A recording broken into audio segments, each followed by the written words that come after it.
பாலூட்டி வளர்த்த கிளி பழம் கொடுத்து பார்த்த கிளி நான் வளர்த்த பச்சை கிளி நாளை வரும் கச்சேரிக்கு நான் வளர்த்த பச்சை கிளி நாளை வரும் கச்சேரிக்கு செல்லம்மா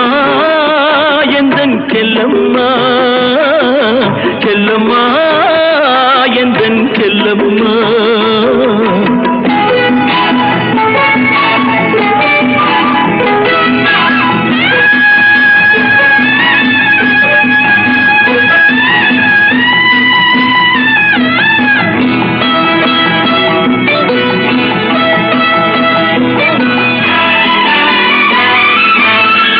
சட்டமும் நான் உரைத்தேன் தைரியமும் நான் கொடுத்தேன் சட்டமும் நான் உரைத்தேன் தைரியமும் நான் கொடுத்தேன் பட்டம் மட்டும் வாங்கி வந்து பாய்ந்து செல்ல பார்க்க